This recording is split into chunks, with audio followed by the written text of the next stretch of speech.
Started it without me, huh?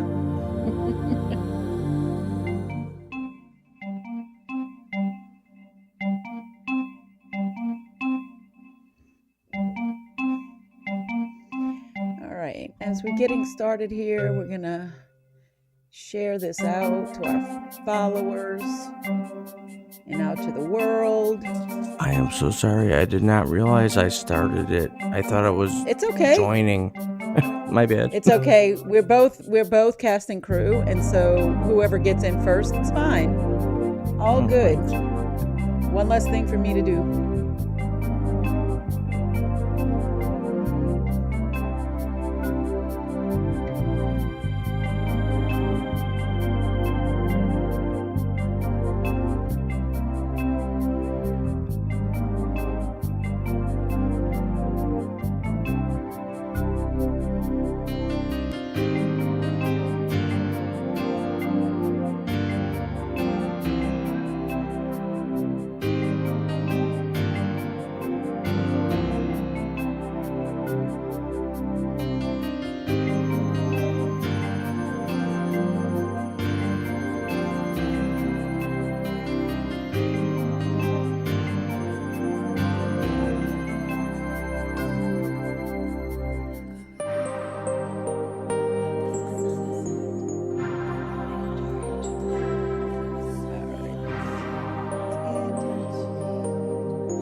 Let this go for maybe a couple more seconds, and then we'll get rolling.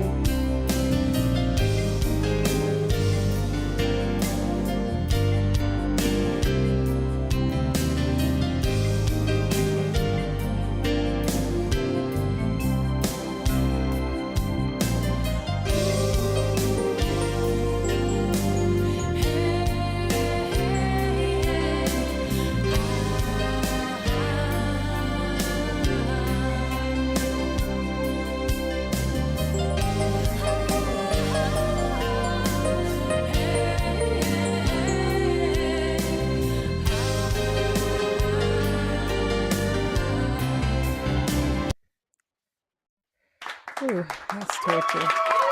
That's torture. I'm gonna put this on for just a second so I can survive for a minute.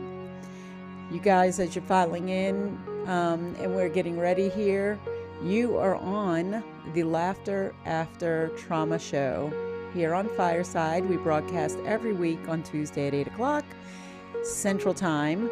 It is also simulcast on YouTube, and you can also watch it or listen to it on your favorite podcasts everywhere.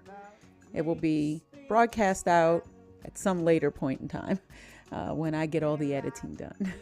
Okay, so that being said, we're going to lower this music. All right, and we are going to get started here. So my name is Deanna. I am a speaker, educator, and coach, And what I do is bring light and lightness to the heavy topic of trauma. What we're doing here is sharing our experiences and our stories and how we've triumphed over trauma. I am a thriver after intimate partner violence. And what that did was led me to healing, coaching, and helping people find their laughter after. What I like to do here on the show is be the collector of stories, right? Like the keeper of keys, just holding these stories and honoring people who have their stories to tell. And that's what we're going to be doing here today. It showcases here on the show everyday people who have triumphed in the face of trauma. And we are looking to provide hope and connection and community and awareness and sharing the laughter after. So today's guest, you may know him. He is a firesider, a creator here on Fireside. He's known as Frankie J. Technically, his name is Jeff, but we all call him Frankie J here on Fireside. He has a website called the Frankie J Experience, which I put into the fortune cookie. And he is an advocate. He has been through so many things and so many different jobs in his life and so many different traumas in his life that I honestly don't know which one he's talking about tonight. But the truth of the matter is, if you've ever listened to him, if you ever heard him, he is a true, pure advocate, no matter what you're going through. He's the most non-judgmental person you'll ever meet, and he's always happy. And here's the best part. It is Happiness Happens Month. August is Happiness Happens Month. And I can't think of a better way to start that than with Frankie J for my first show this month. So I'm going to bring you up to camera now, and let's get started. We're going to, I hit the wrong button. There I am. Oh, there you are. Okay. I was like, I'm hitting buttons. They're moving while I'm trying to hit them. Technology. It's like a nice, fun little war we have sometimes. So thank you for coming on the show. So do we call you Frankie? Do we call you Jeff? Do we call you Frankie J? What you want? Well, for first off, thanks for having me. I have always enjoyed your show and have pestered you and forever figuring I would finally get on. So thank you. I went by Frankie for most of my life until I was forced to change my name back to Jeff for a job, Okay. and actually had problems with that because people thought I was ignoring them, but I was programmed with Frankie. And then I went to Frankie J when I started podcasting. So I go by Frankie or Frankie J, either All one. right, good. That's what we're going to stick with because I like it. It's fun. And I love the feel of the Frankie J Experience. So before we get into everything, I like to do just a little bit of an intro. Tell us, where you are in the world and, give us just a little bit of background about Frankie. And then we're going to do a little this or that to kind of break the ice and let people get to know you. Okay, I can try to give you the short version here. Easy enough. I'm actually in the city of Buffalo, New York right now, about 15 minutes from outside downtown. I grew up here, so I've been here 43 years of my 44 years. I've lived in the same town for that time and basically grew up rough, in a rough household, very toxic, very hostile, and can tell you truthfully, I don't remember one happy day. And that's a lot of days. And then kind of grew through a lot of trauma there in the childhood and worked my way out of it by getting to work as soon as possible at the age of 15, holding down 2 jobs, doing paper routes, and moved out of the house when I was 17 and went on my own. And throughout my young and adulthood, had to move home a couple times due to either financial struggles or relationship issues, and moved right back into a toxic environment, and then more traumas and more traumas and more survival to the point where I'm still meant to be here. And that's why I'm so open about talking about these tough topics, because that's what's kept me here is finally opening up and talking and Right. sharing my story. Yeah. So before we get into that, Yeah. so you're single right now?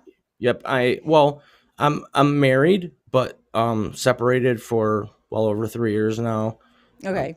So So basically you're single, single, but you haven't single. officially divorced. Okay. Correct. And you are living on your own at right now in Buffalo, New York. Yes. And you've been there. You've been in this area for a long time. That's really cool because New Yeah. York is such a cool place. So I love that. And it's interesting because you don't meet a lot of people who've just lived. I haven't met a lot of people who just lived there all their life. Yeah. So that's So pretty I cool. know. All Well, the right. food. So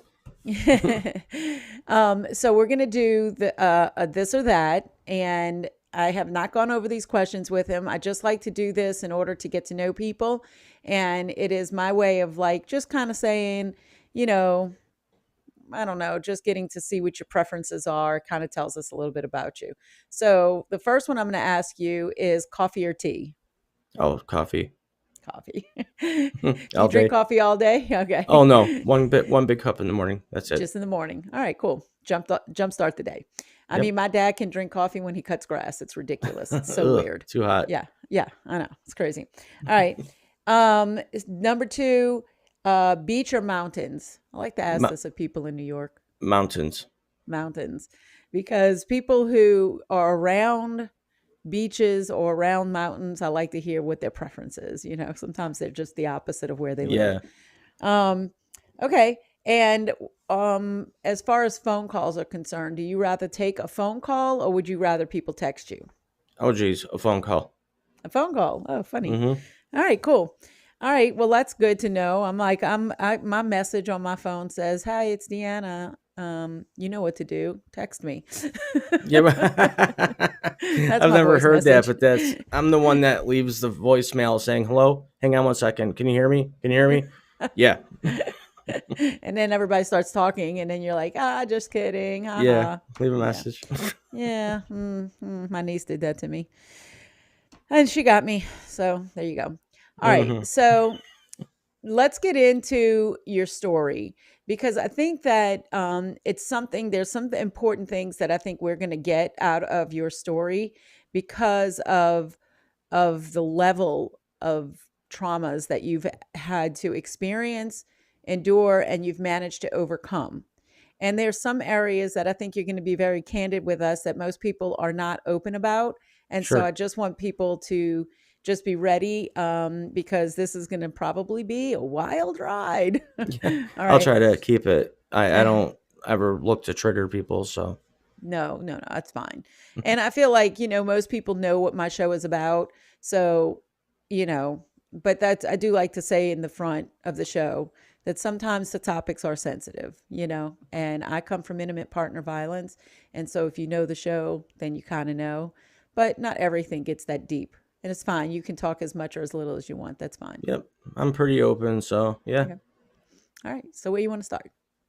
Well, I mean, to tell you the truth, my life from from what I can remember around the age 4 or 5 until now, there's just so much in between as a big sandwich. I mean, I tell people, and this is truthful. I could tell a different story every day for the rest of my life, every day, and it would be a new story, but it would be a true story of something I've been through or dealt with. Mm-hmm. Even things that were good, because it wasn't, my whole life wasn't horrible. I mean, outside of the household, it was, I had my friends, and were my second life. I had to live two lives, essentially, growing up. Okay. I've had to live two lives, and if that makes any sense to you. Mm-hmm. Yeah, well, so I think that when we're at home in our formative years, and even if you have to go back home later, you revert to those safe protective mechanisms that you put in place when you had to deal with whatever it was in the trauma that you had to deal with in the home. And I think it actually slows you down a little bit as far as being able to reparent yourself when you do find yourself having to either go back home or find yourself in a relationship. Thank you. Or find yourself in a relationship that triggers those same protective mechanisms. So I know you said you moved out when you were pretty young, Yeah. and then you were in and out of jobs that sometimes made you go home, but you also moved into toxic relationships. So why don't we start there? Like, let's Okay. start when you moved out and you wound up in a toxic relationship. Talk to me about how that happened or what that felt like for you. Oh yeah, I mean, I remember a lot of that like it was yesterday. It was my first real like true girlfriend, the one that I was in love with, like, Hmm. and I met her at the tail end of right after I had moved out, and I was working. I met her at work. We worked together, which was probably not the greatest of starts to begin with, but everything was great, and she, her and I were really really good, but where we had our issues is we always involved our families, and my family was toxic and her family was loving. So it was like a clash of the titans from the immediate start, but then we moved in together and things became more hostile with me and my family, and then her family getting involved, wanting to break us up, and then it led us to fighting. And I mean, like I tell people till this day, I ended up behaving just like my own father did towards my mother, Hmm. because I went into my natural instinctive learned behaviors at that point. Yeah. I didn't know And how so, to fight properly or appropriately. right. So, what was the relationship that your father had with your mother that, and some of those behaviors that you found came up in you in this situation that maybe you didn't expect to happen? Jeez, great question. See, with my father and my mother growing up, I never saw them hug or kiss. They didn't sleep in the same bedrooms. My dad had his own room. My mom had her room right next to my, at the time, my disabled brother's room. He was 24/7 care, so they slept separately. My dad went to work. My mom took care of everything around the house, my brother and everything, and he would come home, and that was when it was, that was when things happened, and there was really no love between them. I never heard the words "I love you" from either of them to each other, and the only one that ever said "I love you" was my mother to me. My Hmm. dad never said the words to any of us. So yeah, that was the kind of like setting it was at Hmm. home. And then, Was there physical violence in your house? oh, well, between my father and I, yes. As far Hmm. as him being physical towards my mother or my disabled brother, no. As far Okay. as I can recall, I mean, I was Right. at school sometimes. Right. Well, yeah. So, not that you know of. Right. Was there a level of emotional abuse that you feel like was part of that disconnect between your two parents? Yeah, I mean, there wasn't a day that I can remember that my father was ever respectful towards my mother, Hmm. myself, or my brother. It was always, how's the weather today? I mean, there was times where he would try to be nice, Hmm. but we were always on guard and hesitant to accept it, which would trigger him to get mean again. Right. Right. Okay, so then you said that kind of bled into this relationship, your first true love. So her family maybe was not like that. And I do find that this is the situation in your first experience with someone. Um, you only know what you know, and they only know what they know, Correct. especially when you're young.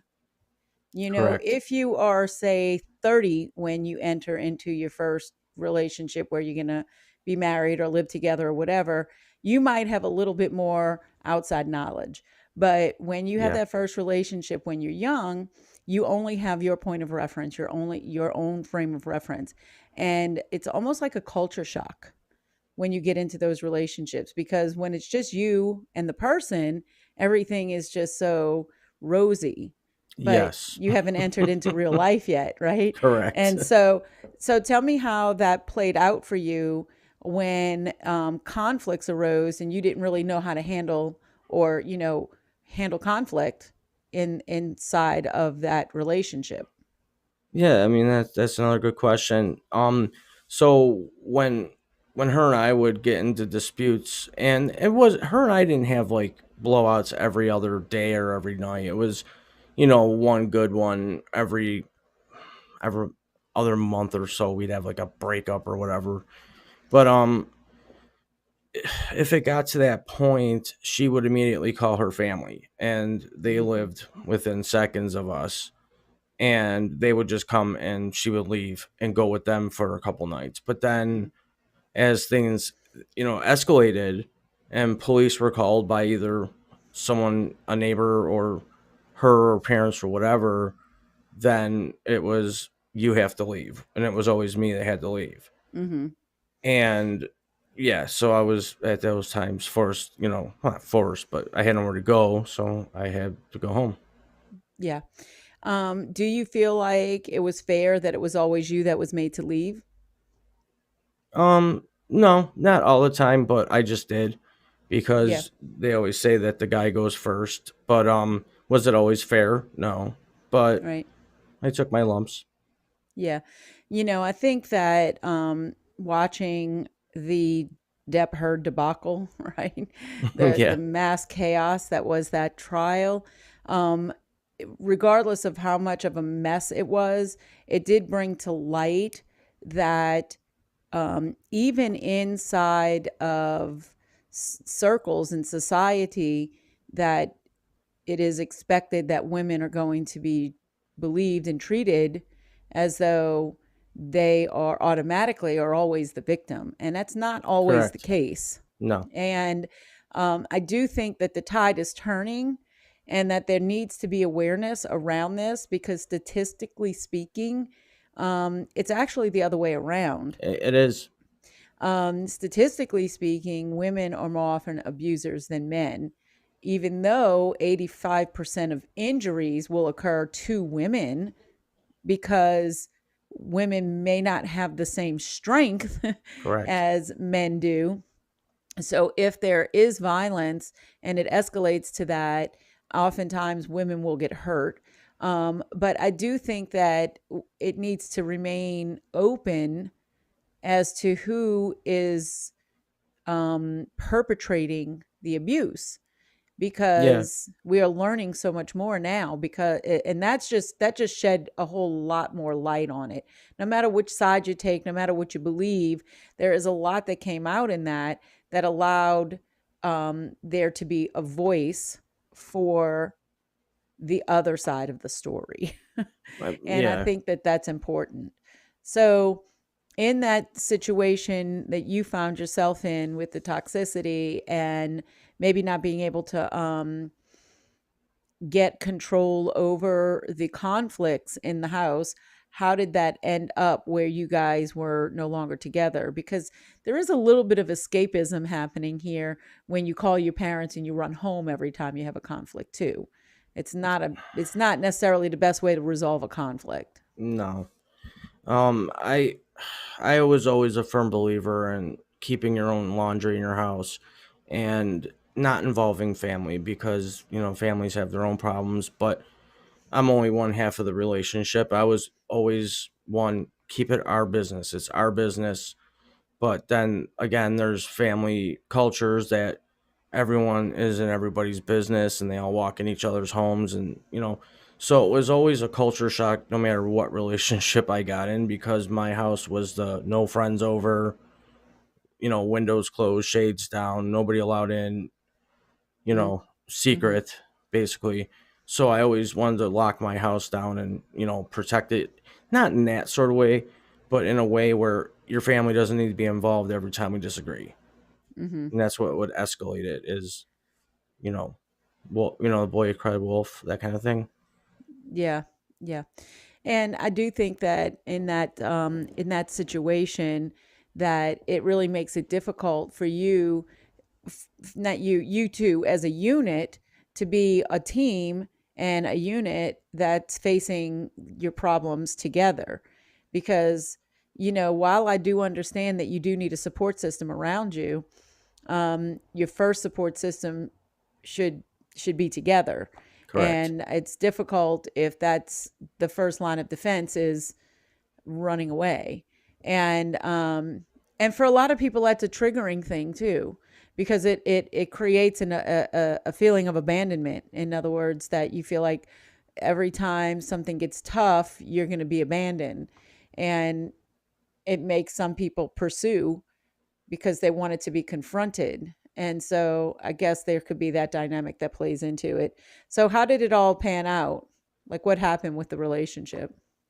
Well, for that particular relationship, that one was it got to the point where her family was just like, you guys are going to be broken up. We're going to do everything in our power to make sure that stays that way.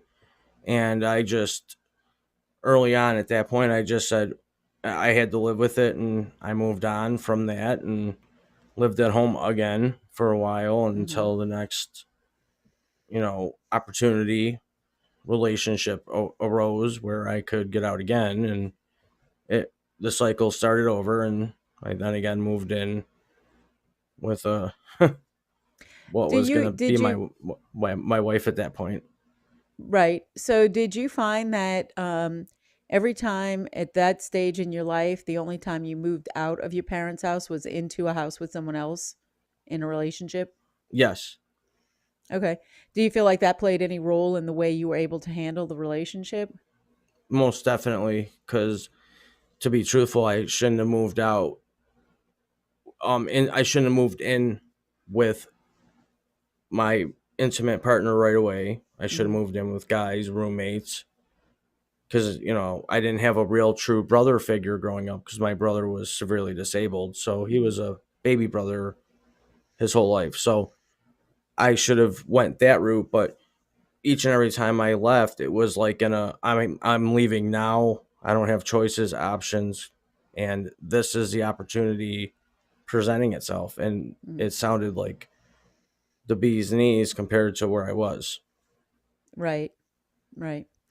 And so tell us about that one. Tell us about that relationship. Because this wound up being somebody you married. Yeah, it was actually years after the first relationship. So I ended Hmm. up being single again for quite some time, and then throughout, my first real trade, if you will, where I committed to a career at that point was working in restaurants, and I ended up at a country club local. I still live 2 minutes from there, and I was working in the kitchen and she was a server, and we started talking, and the rest, the flirting and all that stuff, and we ended up meeting outside of work, and um we were we were dating almost 6 months, and then I found out she was engaged to another guy at the same time, Oh. and they were on a breakup.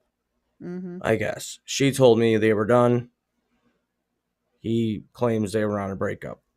Okay. So either way, that's how that started, and we went forth and got married. Wow. So you guys got married fairly quickly. Yeah, Okay. pretty quickly. We met, and within 8 months, we were married. Okay. And how long did the marriage last before you guys wound up apart? Or 4 years, actually. Well, that's not too bad. No, and it was the same.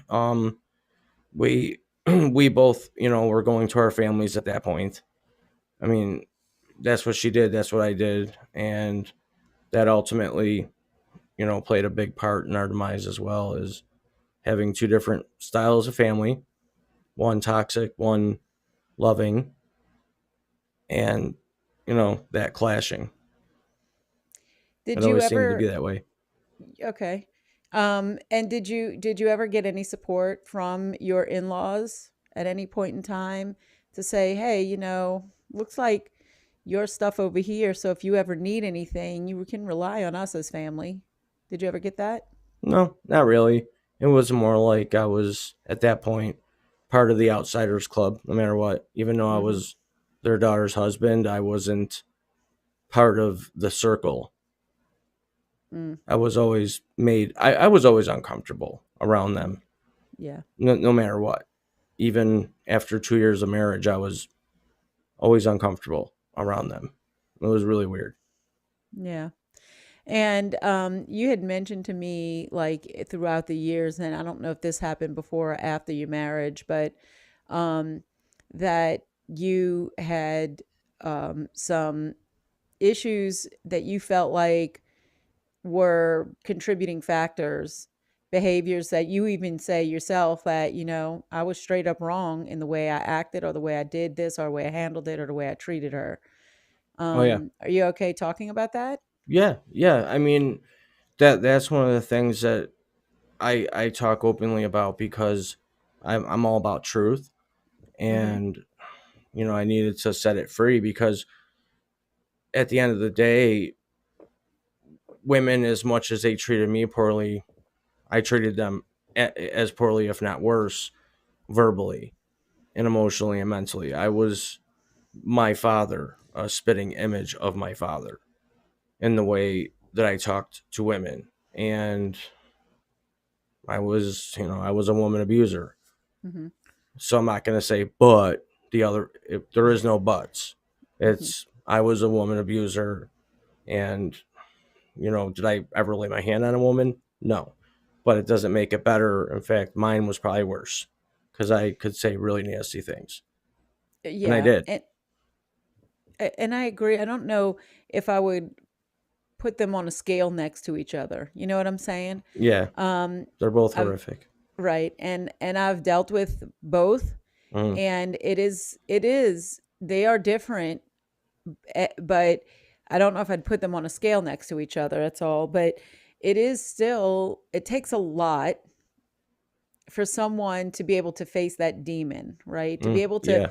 so at some point you had to, at some point recognize I am the person that I despised. Yes. So and internally after seeing that, how did you process that? That had to be kind of a dark place at first, I guess is. Yeah. Well, that's weird because I remember when I started to finally decide that I had no business or right even to be in a relationship. Mhm. It was my second failed marriage, the Mhm. one I'm still involved with. When that's when my relationship abilities came to a screeching halt and were the worst they had ever gotten because I was with a very, very strong minded, born in Queens, New York woman. Mhm. And she could fight like a guy, essentially. Uh-huh. And it was getting to the point where it was so verbal that she was getting physical at me and she had never behaved that way. And Mm. near the tail end of it, that's when I finally diagnosed that this is just, I had to radically accept at that point that this was not going to, someone was going to get seriously hurt. Mhm. And I didn't want it to go that far. So I finally owned up that, yes, I am who I am. I did what I did. I got to stop the cycle. Somebody has to stop it. And it's been stopped ever since. So, okay, there's a few things I want to unpack here. Sure. Um, Number one, you said the words radical acceptance. Yes. And I love those words that you said. And I think radical acceptance is probably one of the biggest healing things you could possibly do. When you Yes. become aware of something, it isn't about you becoming the best you, it's about you being able to love the parts that aren't the best. None of Correct. us are perfect. No. None of us are perfect. Okay?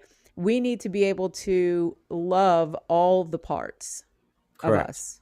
And that to me is more of a radical acceptance than anything else. That doesn't mean you're not willing to work and you're not willing to improve.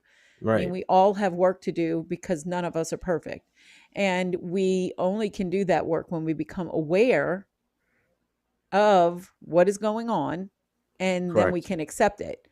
And so you becoming aware of the patterns that you were repeating and then being able to accept that for what it is and then make a stand and say I'm not going to enter another relationship until I know that this part of me is something I have healed.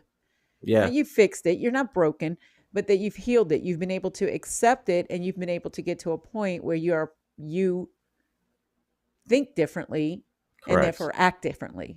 Correct. Um I look at it, in my NLP training, it's called beliefs, values, and rules, right? We Okay. have these beliefs that we create or were created for us when we were growing up. But as Right. adults, it is our job to create our own beliefs. And those beliefs become our value system, our core Yes. values.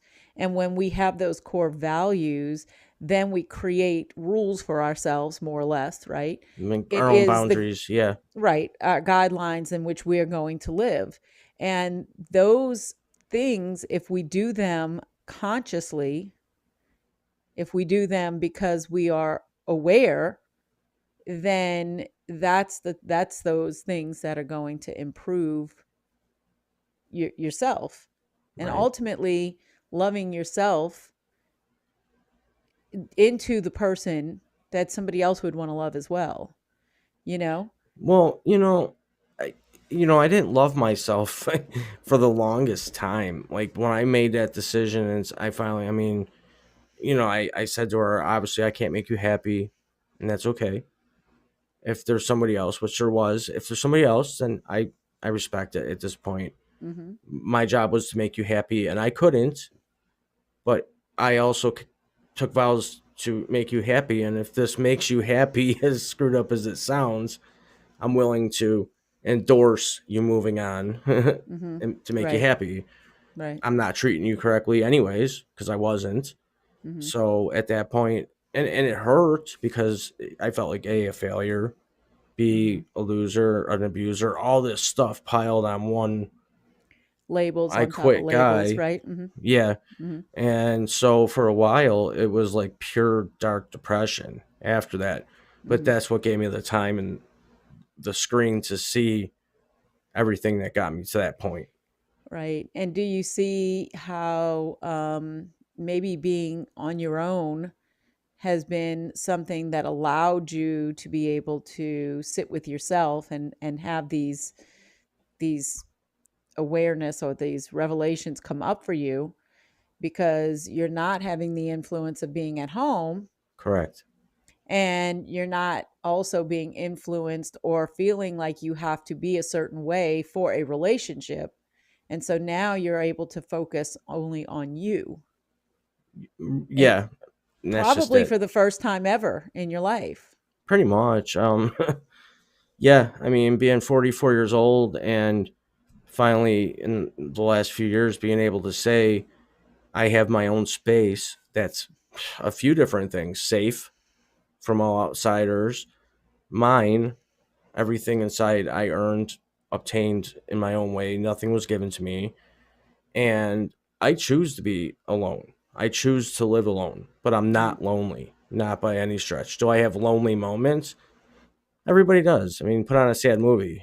I mean, it Yeah. happens. Right. but And I mean, look, you can be surrounded by a million people and be lonely. So it has right. nothing to do. Yeah. And It's just one of the things I love to talk about too is it's okay to feel whatever the feelings are, as long as you don't decide to like take up residence there. Right. well, that's just it. Yeah. You know, Get through that quick moment and realize that it's better for you to stay the way you are. Stay the course. right. And having bad moments doesn't need to turn into bad hours, bad days, bad weeks, bad months, bad years. That's what happens. People let it fester and let it become so much of them that you wind up, that's all you know. You think that's all there is. And Right. and it's not, because all of it is technically a choice. Well, yeah. And I have a friend of mine who pops in here every now and then, and she's been near death. I think she was on here last week 7 times or 6 times. I mean, like, it's not even funny. No. And it really does. When you see things from that perspective, you start appreciating the now. Well, yeah. and And that's just and you it. start, and that's what she said. As a matter of fact, she texted me afterwards and was like, when I was in the hospital this last time, I couldn't get a signal, I couldn't get my phone to work. I finally got in touch with my daughter, and I was trying to text you and I couldn't get through to you, and I couldn't get a message out. And so I know you didn't know what was going on. And I mean, she talked to me afterwards, but she finally broke down and said, like, this is something I wanted you to know. In that moment, I was trying to text you this, how much I loved you, how long we've been friends for so long. And, even though we've been apart and been back together and all of this time, it always feels like home and we've always been there for each other. And, Right. and that was just, it was so touching. But like she said, when you come into these places, you have to choose happiness. You have to make it a choice. You have to decide, I can wallow in this whatever stuff that's going on, or I can choose to see the things that are good. And it's Well, not about toxic yeah. positivity. It's Right. about it's about holding on to the things that we value. Yeah. So, For me, it was real simple. I'm not hard to please. I just want to be loved and taken care of the way I can love and take care of. mhm, I know that now, but not enough to pursue relationships. I'm pursuing so many other things right now that trying to add a relationship in there would just derail me completely at this point. yeah. So I'm good being on the singles market because that's where I belong. Yeah. Well, I mean, it might be where you belong right now. Right. Nothing's ever permanent. So No. there were also some times in there, because you mentioned this at the beginning in your introduction, that you were meant to be here, Hmm. that there's so many times that life has proven that you belong here. So can you want to tell us about that? Yeah. And Sure. So try to put it as lightly as possible. So when I had a week in my back in 2016 was when I hit the official wall of madness, I guess, if you will. And at that time, I was a volunteer EMT and a firefighter, mhm, and I had once again had to move home due to separation, and my disabled brother was still alive at that time. mhm, My mother was nearly dead herself with her own health issues, and my father was the same old person he had always been, and my brother had seizures every day, sometimes twice a day.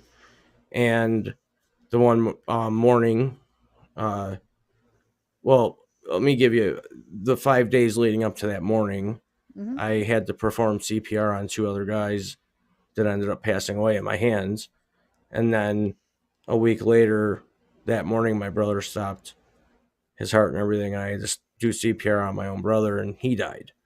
So mhm, in 1 week, three people died in my hands, one of which was my brother. mhm.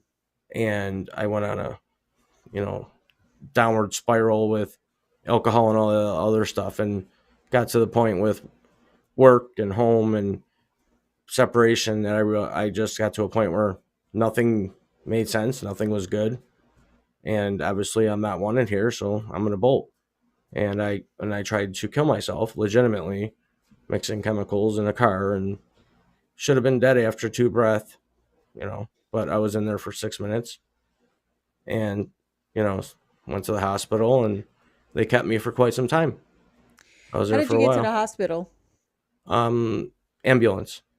Did somebody find you in the car? Or did you Well, I exit the had car? prepared a note. This was in preparation for months. Right. I had written out the note and was just a matter of what day was it going to happen. Mhm. And um, what happened is I left a note, and my father happened to wake up when he heard the door close when I left. Got in my car out front and then started, and then he came running out, and then I drove away while this was all happening, Uh-huh. and ended up parking just down the street. And then a few minutes later, I getting dragged out of the car by the police, who busted the windows out. They see, all the cops know me here because I Uh-huh. grew up with a lot of them and worked alongside them as an part-time EMT, and you get to know the cops in the town, and So, but how did they find you there? Did your dad call them? yeah, yeah. He told them what was happening, and I was an Mhm. active firefighter at the time, and they knew right where I was. Yeah. They knew my car and everything, and the town I live in. it's, I mean, it's covered. It's actually one of the safest towns in the U.S. So Yeah. they're quick. So I find it intriguing, and I don't Hmm. know, we didn't talk about this, but I find it intriguing that your dad played an integral part of making sure that you did not leave this earth. I, um, I how know. I thought of that too. and how does that register for you? I never thought of that. But as soon as you said that, I'm like, I thought of that, but I never analyzed it. Right. He liked to pretend that he was a good guy, Hmm. and if he wouldn't have, he would have suffered public relations wise, and he would rather take that one on the jaw and let me live another day versus looking like the bad guy Mm. because he always played victim. Yeah. So there was a Uh, reason why. yeah. So you don't think it had anything to do with the fact that maybe he wanted you to live No, just not at somewhere in all. his, yeah. Nope. So I find that, yeah. So I do. I found that interesting as part of that, I know. scenario with the relationship because it's, Well, yeah. I So I guess if think he wouldn't even, have, my mother would have had a field day with him, and yeah. not that she would have anyways, but there are many reasons why he had But to take don't it. you, right? But don't you think it's interesting how the universe, God, spirit, whatever it is that's playing its role here, Hmm. uses whatever it, like how much more so does that tell you? Like I really was meant to stay here. Like I have Well, something to do, right? well, I mean, it's like the higher power swung down and kicked him out the door and said, "Look what you did. That's what I'm Go saying. fix it." Yeah, Right, right. weird. Yeah, That's I what I'm never thought of it like saying. that. Right. Like anyway, I just find it No, interesting. that's that's actually a neat fact, and I'll never forget that now. See, you always learn something new every day, There and you go. There you go. yeah, So, so after coming through like that darkness and these relationships, there has been some not just some self realization, but you've also actually done a lot of work when it comes to your own mental health. oh yeah, So, because here's the thing, I look at you and you're always laughing, you're always joking. Even sometimes when you talk about some of these serious subjects, you still kind of make fun and, yeah. like I'll throw out a little joke about it. And it's fun because I do feel like, so laughter, first of all, we know 100% laughter is a healing mechanism. Oh yeah. So anytime that you can have that, it's amazing. I remember an experience when I was at my aunt's dad had passed away and my daughter was young. So my son must have been in school the day of his services, but my daughter wasn't in school yet. So she Okay. was young. She might have been 2 years old. And we went to his services and she was just so in tune to my aunt and I guess maybe recognizing that how she was feeling. So she kept like coming up to her and talking to her and cuddling with her and wanting to sit on her lap and my aunt just was eating it up. And everything she did would make my aunt smile. And how healing can that be when you're in a situation when my aunt was my her dad's favorite. Like that was his eyes. So it was really hard on her, but then yet she still found herself laughing or giggling Yeah. at something, that a child did, right? And Yeah. it's supremely healing, which is why I love doing a show like this because we see these people like you who get on, you do your shows, you share your stories, you're snarky, you make your jokes. People are like, did wait, is he joking? Yeah. Right. you know, it's, bec- it's because the working. yes, because of your sense of humor. But you actually have tapped into some professional help as well at this point, Yeah. and I. you've done a lot of different things. Yep. I've Share done it. it all. Well, to clarify, I do have my moments of what I call downtime. I do struggle with bipolar one, and there'll be my cycles are like 4 to 6 days where I Hmm. just shut off. But I don't want everyone to think that every second I'm happy because I have my moments of We all downtime. do. But in any event, um, I mean, I went through the hunting phase of trying to find psychiatrists and psychologists, and it was just years and years of a battle because they all just wanted to put me on I mean, if you name an antidepressant medication on the list, I've probably taken it Hmm. and tried it a couple times. Oh, this time it might work better or whatever. And once it was finally discovered that none of the medications were going to work, oddly enough, was when I was diagnosed with MS, which Uh, brought up a lot of question and answers at the same time. Could a lot of this been neurological the whole time, mm, misdiagnosed or missed, and right. could that have contributed? Maybe, who knows? But I got so desperate to want relief when I got, in the last 5 years, 6, 7 years, that I went through electric shock treatment Mm, voluntarily. mm, And it was highly endorsed by my psychologist, who's well known in the, study in the area, and did a whole bunch of those. And to my surprise, it relieved a lot. oh, It, good. Good. it did loosen things up, if you will. Right. And Do then, some resetting, rewiring. Yeah. yeah, well, they put you to sleep under anesthesia, and they initiate a 30-45 second quick on purpose seizure to kind of like hard reset your phone, but they do it in a series over time, and you just do it. And there's some effects, memory loss, things like that, but nothing that you can't live with or without. And I also participate religiously, and it's actually fun for me, once a week, DBT skills training, which Right. is, Explain distress what it is. tolerance. Yeah. Hmm. Explain that a little bit because Oh, I I'm don't think sorry. everybody knows what Yeah. that is. Hmm. Yeah, no, it's a good question. It's like kind of a advanced group therapy where you learn distress tolerance, like when you're in moments of like you've already experienced trauma, how to handle certain situations, how to handle triggers, how to handle, moments of reminder, how to handle relationships, interpersonal communication, how to protect yourself, always staying safe, using the right verbiage, and Mm, having like a toolbox ready of whatever it takes to keep yourself out of whatever harm or harm's way you've been in or could be in again. yeah, I think that's really cool. Um, one of the tools I like to talk about is your window of tolerance, and I'm sure Hmm. they talk about that in there. And it allows people that are in your circle too to recognize that because you can have certain people that are understanding and on your side and in your corner, and you say, okay, well, like certain things trigger me, and so if Hmm. I say that this is outside of my window of tolerance or this is outside my window, then they can automatically understand what that means and pull back because they know that maybe you're reliving some trauma, you're having a flashback, you're dealing with a trigger. And instead of exacerbating that, they become part of the solution. And that's pretty cool too. And I think that's, again, one of those things, awareness Hmm. and acceptance, right? Well, I will say this: a lot of the hard work I've put in over the course of like the last 10 years, Uh-huh. I've had to detach from a lot of people as well. So it wasn't all easy. I mean, I realized when things got rough for me and when they got really hard, where I needed a friend, the people, if you ever need me, call me.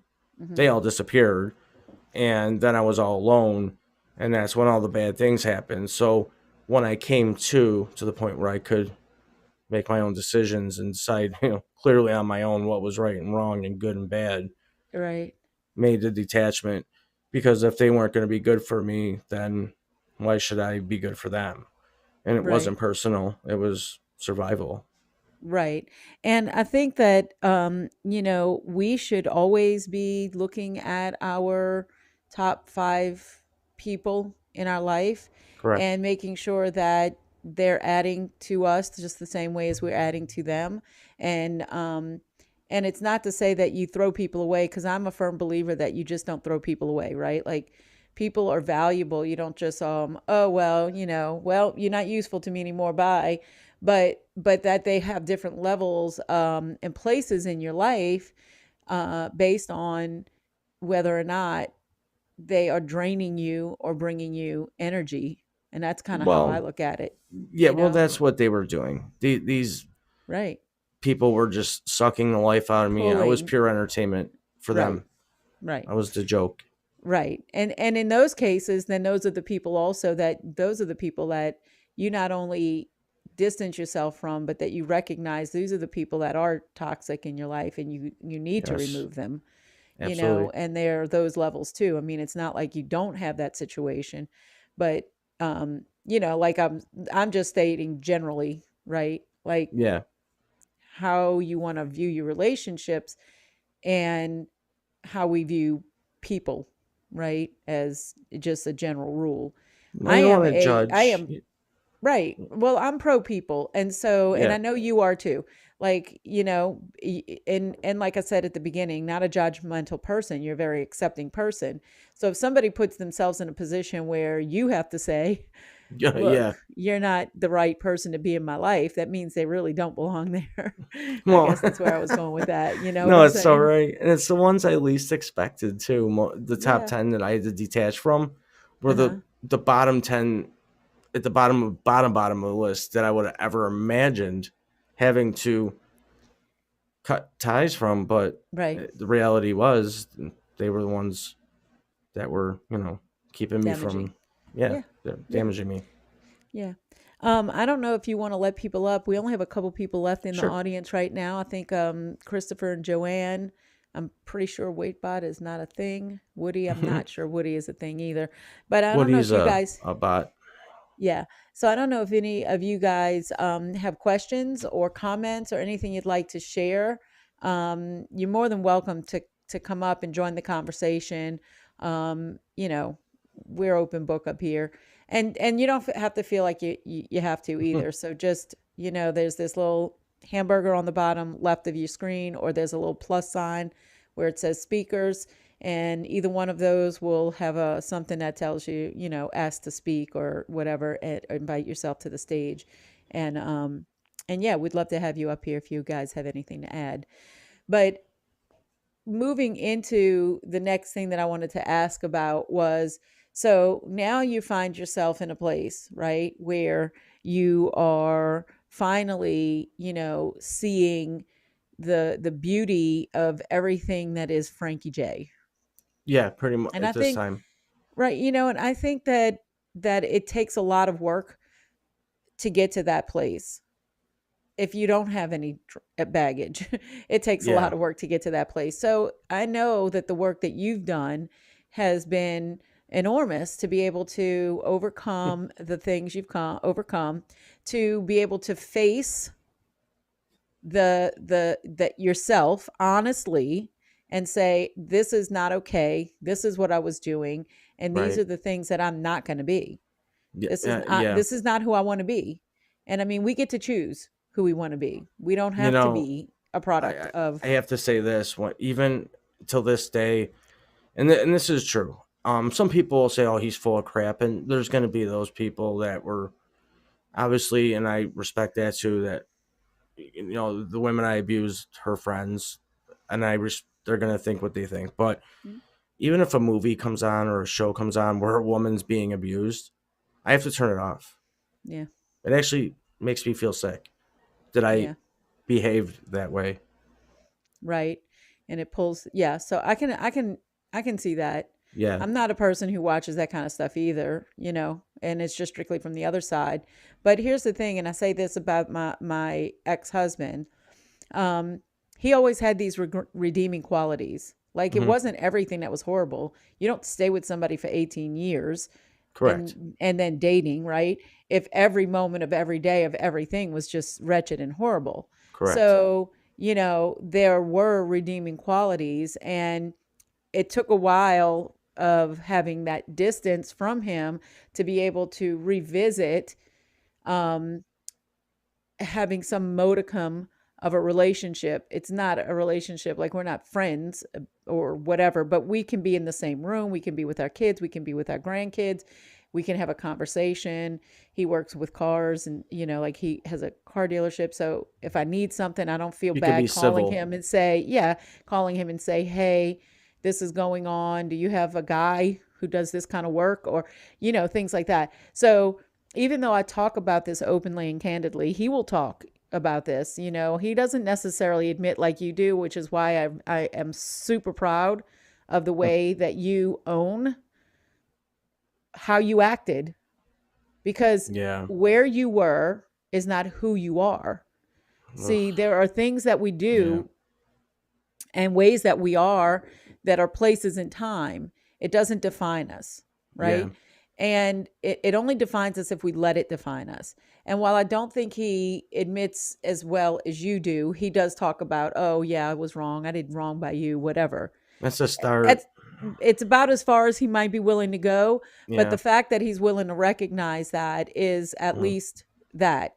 Now he may say more to his friends or whatever. I don't know, Sure. but the bottom line is that um, that recognition, that awareness that you have, and the way that you are open and say so is admirable. It's noble, and um, it's healing. And I hope that other people recognize that, because that is something I feel very strongly about, that where you are is just a place. It's Yeah. not who you are. You control and decide who you are. And you don't have to be Yeah. whatever Well, things you might that have won't done. happen again. I'll stay alone forever if I have to.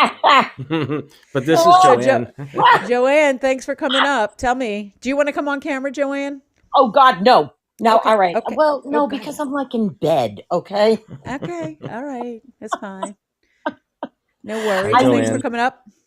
yep. Oh, well, thank you for having me come up, but the comment is really your comment to Frankie, because it's basically I put in there, he is not the average bear, okay? He is not the average man, all right?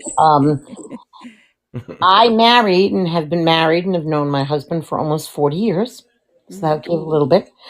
And I thought he was the only one that existed that is as aware as Frankie is. Hmm. And it's Oh really boy. very special. So that when he decides to have another relationship, because we do, Deanna, everything you are saying, you really are quite smart for No, your thank you. young age. I'm not as And young as you think I am, but okay. yeah, Thank well, you. I know you. Did you say you're a grandmother? Yes, I have 5 grandkids. Oh, I hate you. No, what? No, you don't. Those are terrible words. Oh, I'm I so am. jealous. I'm Oh, 53. I oh, am looking at your that's, picture and you look amazing, but well, that's thank okay. you. Yeah. You're spring chicken, okay? Okay. And so when I heard that, I was like, no freaking way. But anyway, I won't see grandchildren. And as my son said to me, one of my sons, because I have identical twins, said to me the other day when he was with a cousin's grandchild, and he's very good with them, and he goes, Ma, forget it. It's not happening this soon. And I then said, well, honey, guess what? I'll be too old for babysitting services. Anyway, They'll find you. no, Joanne no, knows me listen, very well, by the way. Okay, what? good. I was saying that you know me very well, by the way. She's been career coaching me for quite some time now. So Oh, okay. And Nice. I mean, you basically said it. He is not the average bear. Most men don't really, I mean, I hate to say it, are not as self aware, and it's real hard. It's even hard for women, too. But Deanna, you said something. I mean, I just kept shaking my head. Yes, yes, yes, she knows it. She's smart. Okay. And you definitely look younger than your age. So I'm like, what's this little spring chicken? How does she know all this stuff? I've looked a little bit. Um, but the key that, where I just wanted to start singing was the song of learning to love yourself is the Hmm. greatest love of all. Hmm. hmm And that really, it I takes a put the lot. windows up. Yeah.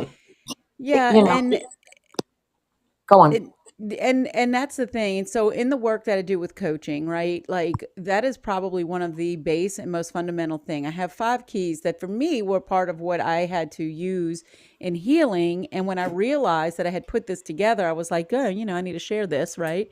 And the first was forgiveness. Mm, And that was not just for the ability to let go of resentment, bitterness, guilt, anger. Not forgiveness as in, oh, I'm condoning some action that somebody did toward me, but Mm-mm. that I was able to say, you get to be you, and maybe you're sick, maybe you have your issues. I don't know all of everything about you, but you can do you over there, but I'm letting it go, and I am Yep. no longer going to allow that to control me. And by doing that, I was able to then turn inward and forgive myself because Yep. there was a lot that I needed to forgive myself for, Yep. right? That It, I blamed myself for, whether it was staying in a relationship too long, what happened with my kids after my divorce. There was so much, right?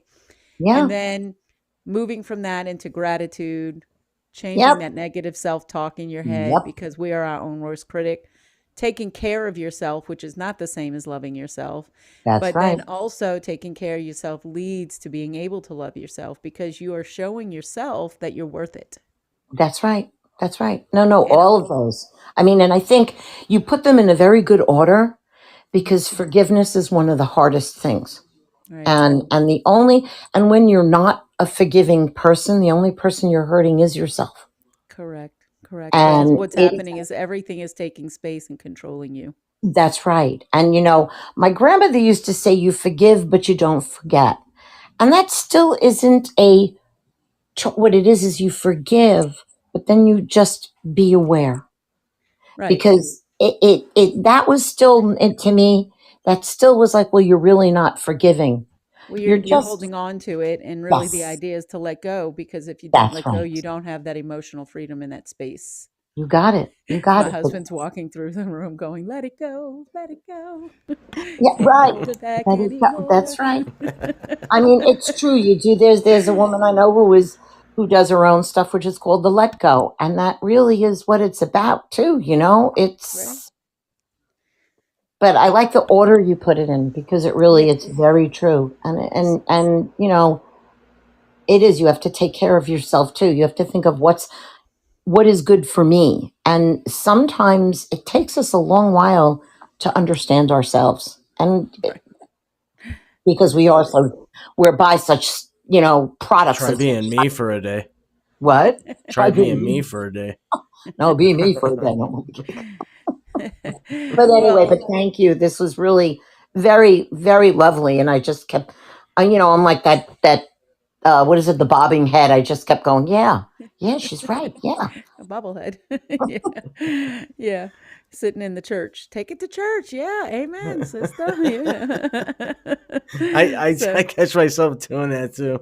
yeah. That's that's I know funny. I do this all the time and I'm in the audience going it's sitting down in the audience going they can't even see me and I'm just like yes yes yeah. That's preach preach. Keep it going. Yeah. No, but I did put it in that order specifically and for a reason because for me that was the order it had to be in. And the way it started was when I came through my divorce and then my children were preyed upon.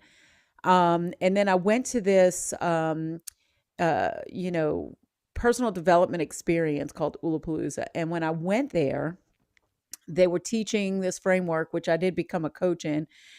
I was like blown away by the foundation of it being in gratitude and having gratitude for everything, the good, the bad, and the ugly.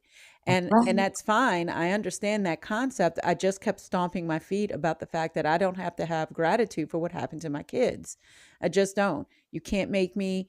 I was like a 3-year old, stomping my feet, folding my arms, and going, you can drag me kicking and screaming. You can't tell me I have to. Now, if you knew that one of the founders of this experience, he lost a loved one and they had to find gratitude in that.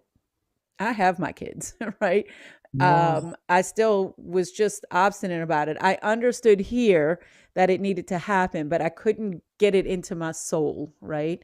And so I spent an entire year working on just getting to a place of gratitude for what happened. How did this happen for me and not to me? How did this Yeah. happen for them and not to Mhm. them? And that is how I wound up in forgiveness because I had to go through forgiveness to get to gratitude. I Yeah. could have gratitude. I could have gratitude for the easy stuff. It's not that I'm not grateful. I am a very grateful person, but having gratitude for everything That's and right. finding gratitude for that thing, I had to really work on forgiveness. You gotta Yeah. dig deep.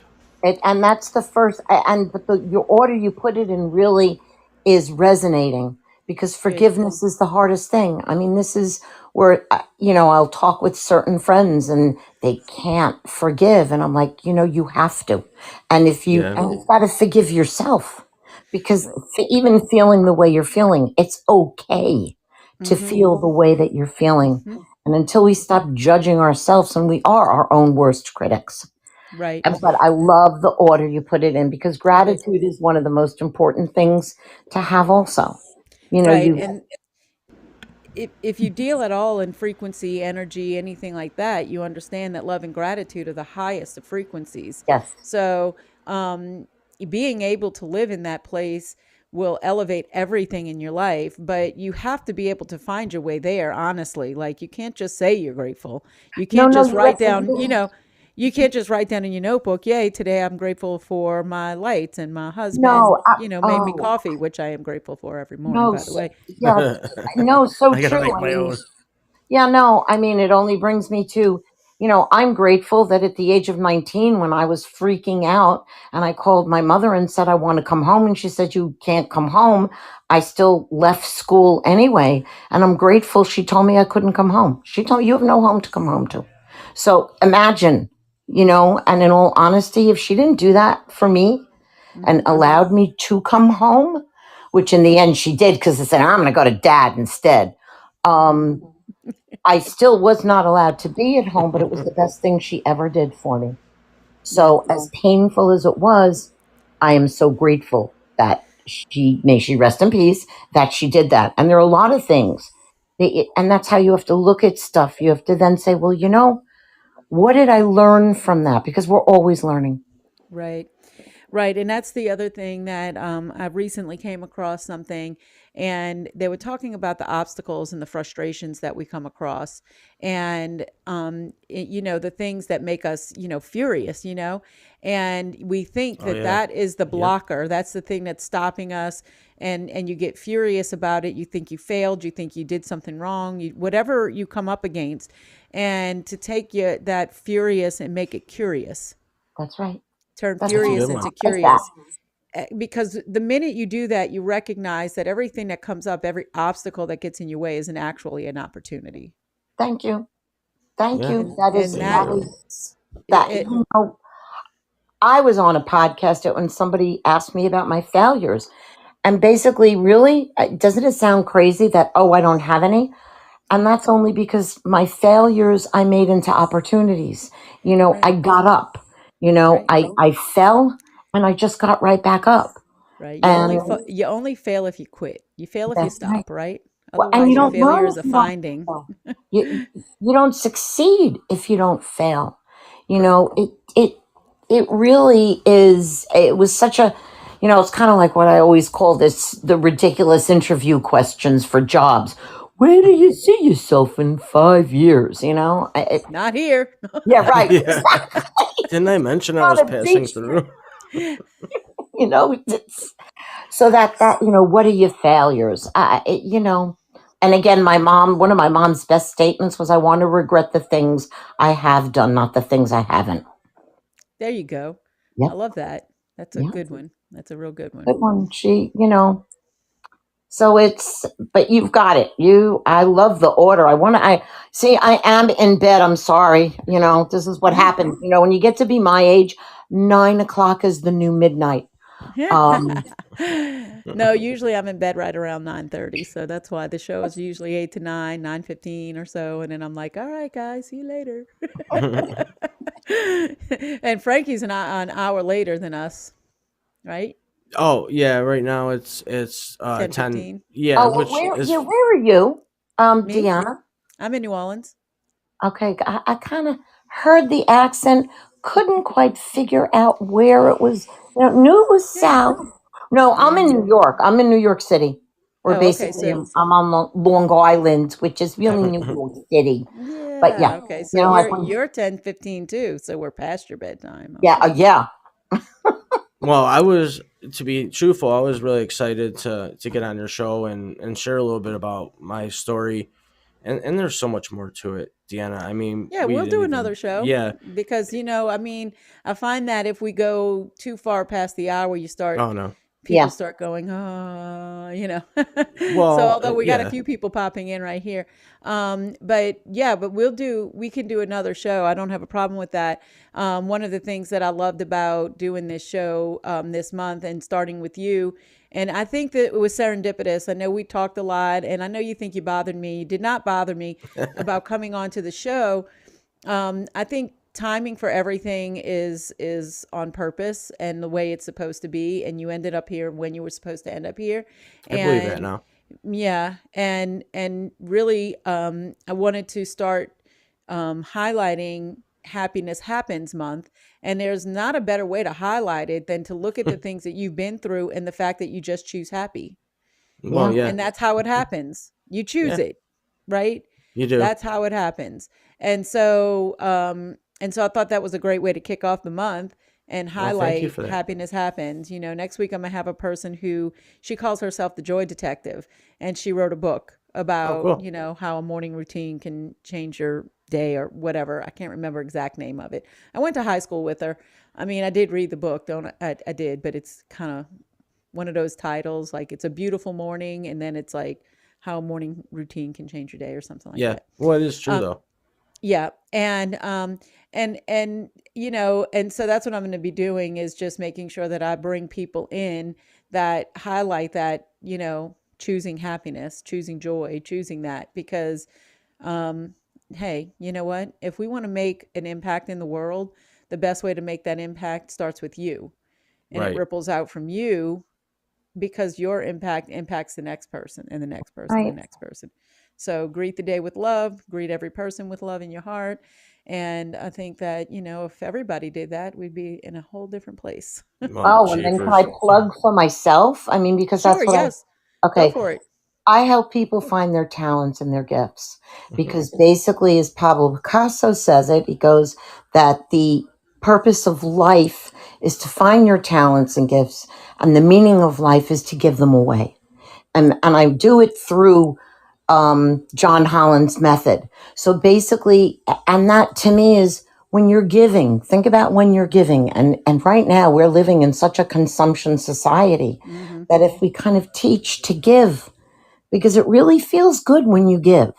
And Mm-hmm. if you have talents and gifts and give them away, you feel better. And if you feel better, other people feel better. It's all energy. We're all we see. I'm also a believer in energy. So there I am. Yes, good. That's my pump for myself. I'm a I career love it. assistant. Oh, I love it though. I love it. Um, right. And so like while I would like to say I'm a podcaster, I don't make money podcasting, but Right. I am a coach and a speaker. So, if you guys ever need that, hit me up.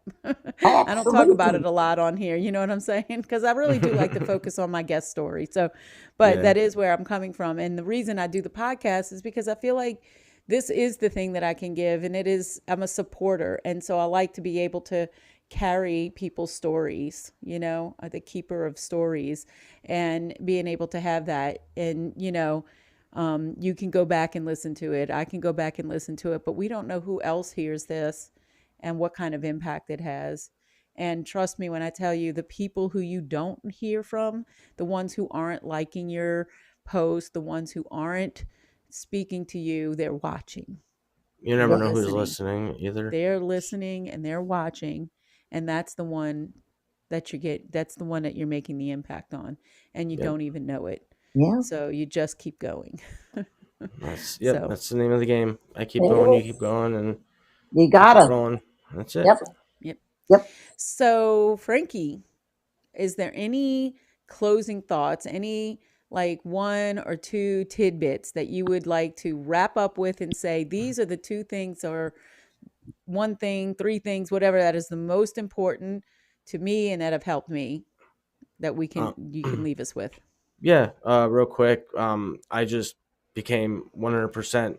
No matter how bad it hurt at first, tell the truth. Just be truthful. Come clean. Own your mistakes. Sorry doesn't cut it. Change your. I don't believe you can change who I am. I'm gonna be Frankie J. Goofball sarcastic guy, but I can change how I treat people and how I behave. And just know you can change the way you behave and treat people, and don't ever say you can't change somebody. And set boundaries. Set boundaries. Set boundaries, set goals, and follow through. And that's all I really do. Okay, I love it. Set boundaries, set goals, follow through, and radical Acceptance. acceptance. That's Yep. what you called it. Radical Radically acceptance. accept it. It I is what like it, it. instead of saying it is what it Own is, it. say radically accept it, because some people just know the relationship's over, but they hang on and they keep trying to make, when you have to beg and force, it's not the way it Right, should be. right. When you have to beg someone to love you as much as you love them, that's not the place you want to be in. Correct. So never Nope, I get settle that. for anything less than what you deserve. Right. And it starts with loving yourself. So Correct. I love it. Correct. All right. I like to say I see you and you are beautiful. And that is true because I Thank do you. see you. I see you. I see your heart. And it is beautiful. It's beautiful in the way that you accept it. It's beautiful in the way that you talk about it, because putting that out there allows other people to go, okay, it's okay to It just is put it okay. out in the open, pull it Mhm. up, and then there it is right there in front of you. It's no big deal. Now you know, you're aware, and you can do something about it. That's how you move from there. Well, can't Step fix one. something under the hood unless you open it. So I love it. Yes, right. I always say, you cannot change what you don't confront. yeah. But I like the car analogy. Yeah. Can't Well, that's what fix Dr. what's Phil under the says. hood. I Can't got you. fix Can't what you fix what's don't under the hood. acknowledge. That's right. It's gotta open it up and check it out. That's awesome. Exactly. Yeah. All right. Well, so till next time we see you here on Fireside, we're going to sign off, and I'm just going to tell everybody to go ahead and be grateful, shine on, and we'll see you next Tuesday right here on Fireside. Thanks a lot, Frankie, for coming on with Thank me. you. I really appreciate it. Thanks for having me. Bye, everybody. I'll play a little bit of music here, and we'll pull people down. I'm your huckleberry, never fear. You can find me here. This is my husband singing, so I'll let this play for just a second while we're heading out. Sundance singing Tennessee. Sounds good. Yeah. Watch me when I dream. Peek into my mind. Through my sleepy eyes. Watch out for silver